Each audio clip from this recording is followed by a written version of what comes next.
মিয়া গীতক লৈ এক বিতৰ্ক চলিছিলে এইবাৰ মিয়াৰ পোষ্টাৰিং আৰম্ভ হৈছে চব ৰাতিপুৱা বিজনীত চিৰাং জিলাত এনেকুৱা ঘটনাৰ আমি খবৰ পাইছোঁ পুলিচে ব্যৱস্থা ল'ব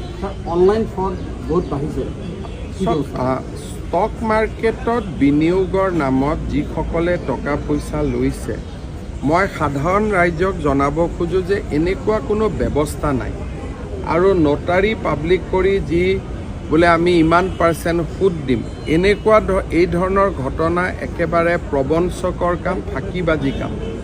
যিসকলে ধন বিনিয়োগ কৰিছে তেওঁলোকে নতুনকৈ বিনিয়োগ কৰা বন্ধ কৰিব লাগে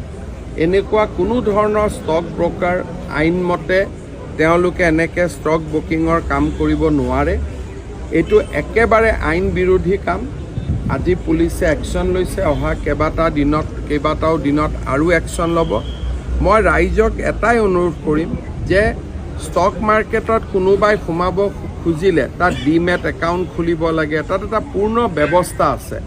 এনেকৈ ব্ৰকাৰৰ থ্ৰুদি ষ্টক মাৰ্কেটত যোৱাৰ কোনো ৰাস্তা নাথাকে এই গোটেই ব্যৱস্থাটো এটা ফ্ৰড আৰু এটা প্ৰবঞ্চনা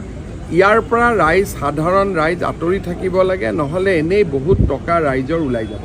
অসমৰ বাহিৰৰ বা ভাৰতবৰ্ষৰ বাহিৰৰ বহু চব এপ এই গোটেই এপবিলাকৰ পৰা আমি দূৰত থাকিব লাগে আৰু এই এপবিলাকৰ লগত যদি আমি পৰোঁ টকা পইচা যাব কোনোতো গেৰেণ্টি নাই যে ইয়াত আমি ঘূৰাই টকা পাম প্ৰথম কেইদিনমান টকা ঘূৰাই দিয়ে তাৰপিছত নিদিয়া হৈ যায়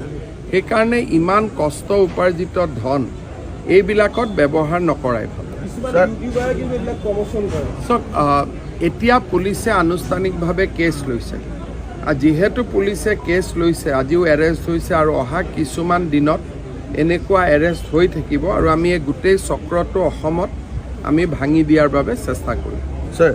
অসম আৰক্ষী আধুনিকৰণৰ ক্ষেত্ৰত কিবা ব্যৱস্থা গ্ৰহণ কৰিব অসম আৰক্ষীটো এটা চবচে আধুনিকৃত পুলিচ ছাৰ এই অলপতে যি আলফাৰ